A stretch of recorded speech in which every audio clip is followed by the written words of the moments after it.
Bismillahirrahmanirrahim. Assalamualaikum warahmatullahi wabarakatuh. Sahabat safety di tanah air, ya, kami berharap kita semuanya selalu sehat walafiat dan selalu diberikan keberkahan rizki untuk kita semuanya. Obsesi kali ini saya ingin membahas bagaimana kita mengelola manajemen keadaan darurat di tempat kerja kita. Tentunya keadaan darurat ini tidak bisa kita kontrol, ya. Namun demikian, dari sudut pandang dimensi keilmuan safety, kita bisa mengantisipasinya secara komprehensif dari sisi sistem keselamatan yang harus kita punya dalam organisasi kita. Sebelum kita bahas lebih detail, maka jangan lupa ya, subscribe, like, and share. Jangan lupa nyalakan loncengnya untuk mendapatkan notifikasi video menarik dari saya berikutnya. Baik, dari sudut pandang yang pertama, mengapa kita harus melakukan atau memanage ya, bagaimana jika terjadi kondisi keadaan darurat. Tentunya dasarnya dari regulasi ya, baik itu Undang-Undang Keselamatan Kerja nomor 1 tahun 70, termasuk mengenai regulasi di Kepmen 1827, supaya nantinya apabila terjadi situasi yang tidak kita harapkan, kita sudah mengaturnya secara sistematis dan terstruktural. Hal ini penting supaya penanganan kondisi emergensi ini tepat sasaran, ya, mitigasinya juga jelas, apa yang harus dilakukan dari sudut pandang penanganan awal, penanganan kedaruratan medis, daruratan lingkungan, atau situasi darurat lain yang bisa timbul akibat operasional di lokasi kerja kita. Nah, poin yang pertama, apa ya yang harus kita lakukan? Satu, kita harus melakukan assessment. Kira-kira situasi emergensi apa yang bisa timbul dari aktivitas pekerjaan di tempat kerja kita. Baik dari sisi emergensi kesehatan, keselamatan, lingkungan, wabah, termasuk bencana besar yang mungkin timbul akibat operasi. Tentunya survei ini melibatkan para praktisi lapangan di dimensi penugasannya masing-masing. Ya, setelah kita survei bareng-bareng, tentunya manajemen juga harus membuat panduan khusus bagaimana untuk penanganan kondisi emergensi berdasarkan jenis-jenisnya, termasuk berapa frekuensi melakukan emergency drill yang terjadwal untuk membuat rekan-rekan kita di tempat kerja ini aware apabila terjadi situasi darurat, apakah sudah tepat penanganannya, termasuk bagaimana prosedurnya, komunikasi, respon tim medis, pengawas, termasuk juga manajemen. Tentunya dari hasil survei kita juga harus membukukan dalam bentuk manual prosedur keadaan darurat.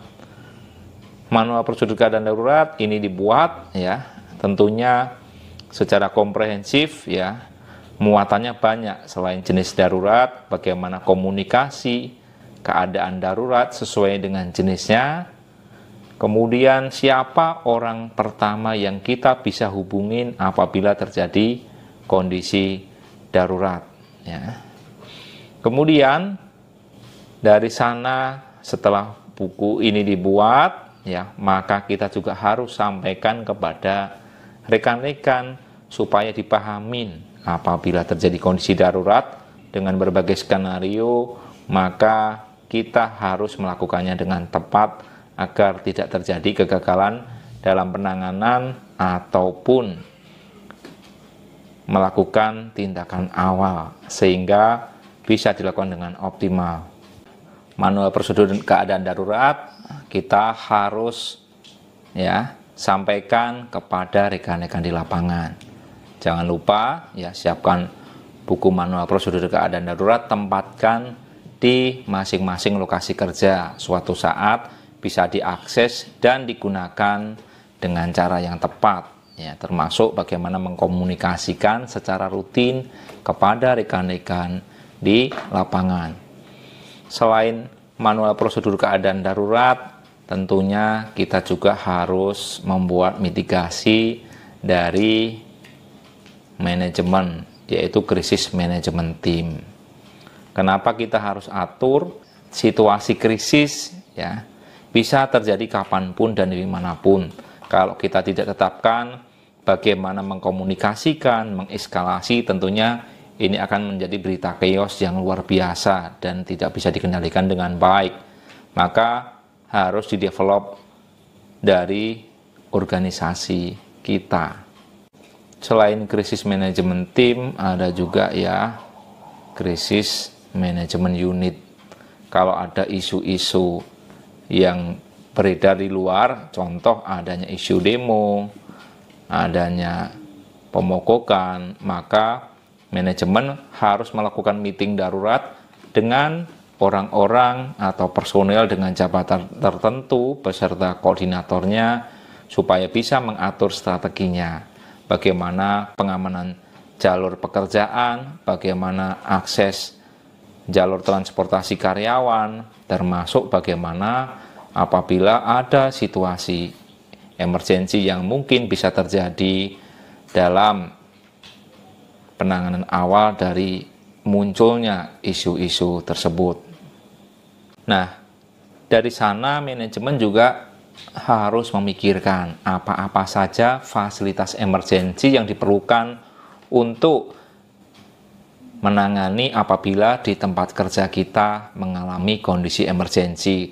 Dari fasilitas emergensi yang sederhana seperti iWash ya, kentongan atau alarm manual ya, fire alarm, hidran dan lain-lain, termasuk tim emergency response, bangunan klinik ya, mobil emergency seperti ambulan ya, atau kendaraan emergency untuk tim rescue. Tentunya harus dialokasikan budgetnya. Karena apa? Kalau situasi emergensi tidak terkendali, maka akan merepotkan semuanya. Nah, apabila resource internal tidak memadai, kita bisa berkoordinasi dengan tim emergensi yang ditetapkan pemerintah setempat, misalkan tim fire ya, dari Dinas Pemadam Kebakaran, dari BNPB ataupun yang lainnya, supaya bisa menjalin kerjasama yang baik, sehingga dalam situasi tertentu kita bisa kontrol bersama-sama. Dari sana juga kita juga harus memastikan ya kesiapan kompetensi personil yang melakukan tugas penanganan emergensi. Tentunya dari masing-masing skenario emergensi kita juga harus pikirkan bagaimana kompetensi teman-teman rescue ini. Kalau misalkan adanya skenario ada orang tenggelam di dalam lumpur, contoh untuk nambang, maka lengkapi dengan kompetensi mud rescue, ada fire, ada confined space, ada warehouse ya, ada high angle rescue dan berbagai skenario yang lainnya, termasuk bagaimana mengatasi situasi kebakaran ataupun juga keracunan massal. Nah, tentunya ini memerlukan strategi yang clear ya, dana yang cukup dan juga di-maintain agar semua fasilitas terpelihara dengan baik, termasuk sertifikasi kompetensi apabila dipersyaratkan dari aspek legalitas yang diatur dengan peraturan tersendiri, termasuk bagaimana kecukupan personel rescue ataupun juga rescue volunteer dalam shift di area operasional kita harus kita cover, supaya nantinya dalam respon awal jika terjadi kecelakaan ini komunikasinya clear, tepat waktu, dan tidak panik. Tidak lupa pula kalau bicaranya dengan kondisi emergensi ini, kita harus menetapkan kata sandi apa yang kita gunakan untuk melakukan pertolongan darurat ya, supaya karyawan bisa meminta pertolongan darurat dengan cepat, bisa diakses ya, channelnya channel berapa, kalau pakai radio komunikasi, kalau handphone ataupun telepon nomornya berapa, kita bisa pasang ke nomor telepon ya, buatkanlah stikernya. Bisa juga kalau di tempat berkumpul orang banyak di pekerjaan kita buatkan rambu atau banner. Supaya apa? Kalau terjadi sesuatu hal darurat, kita bisa melakukan respons dengan cepat, ya, dan juga pertolongannya tepat. Kita juga perlu memberikan edukasi, ya, kepada tim kita di lapangan. Fasilitas yang lain yang harus kita siapkan yaitu kalau kaitannya dengan penanganan emergensi, yaitu berupa emergency escort point. Emergency escort point adalah tempat jemputan darurat sementara di lokasi kerja. Kalau bicaranya di industri, kita bisa buat namanya tempat assembly point. Ya, kalau di tambang cakupannya luas, maka harus diatur titik-titik penjemputan darurat dari berbagai lokasi pit. Ya, secara umum kita bisa membuat emergency escort point berupa waiting line, tapi harus free. Pasang rambu-rambunya, nomornya nomor berapa, dan ini perusahaan harus membuat peta di mana masing-masing posisi dan nomor emergency escort point untuk diupdate secara reguler, untuk disampaikan seluruh karyawan tambang dan juga tim rescue. Dalam kaitannya dengan pelaporan, maka jangan lupa ya, sampaikan informasi yang tepat, lokasinya yang tepat, nomor escort point-nya nomor berapa.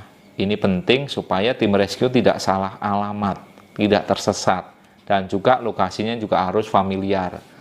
Untuk periode tertentu, teman-teman driver ambulan atau unit rescue, kita juga bisa orientasikan ke lapangan untuk mengenali akses-akses ya apabila suatu waktu terjadi kondisi emergensi, baik siang ataupun malam. Kemudian strategi yang lain yang bisa kita lakukan adalah memberikan pelatihan reguler untuk tim rescue sendiri untuk menjaga kebugarannya, ya, mengasah kemampuannya dalam melakukan pertolongan pertama. Ya, hal ini penting kalau bicaranya terlatih, ya, selalu dikalibrasi. Ini akan membuat lebih taktis dan juga lebih strategik menyikapi situasi dan kondisi yang ada. Nah, berikutnya kita juga harus memaintain ya peralatan-peralatan rescue ini seperti ambulan, fire truck gitu ya. Kita juga harus servis secara berkala, ataupun ada beberapa alat ukur sebagai pendukung, contohnya gas detektor.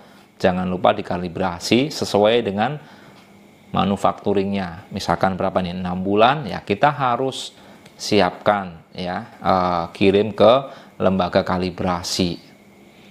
Tentunya keadaan emergensi ini tidak kita harapkan, tetapi apabila di-maintain dengan baik ya, kita bisa mengelolanya. Suatu saat terjadi kondisi emergensi, ini bisa terkomunikasi, tereskalasi, dan juga bisa di-maintain kedaruratannya supaya tidak menimbulkan kerugian yang lebih berat atau cedera yang lebih parah karena komunikasi dan penanganan awal yang tidak clear.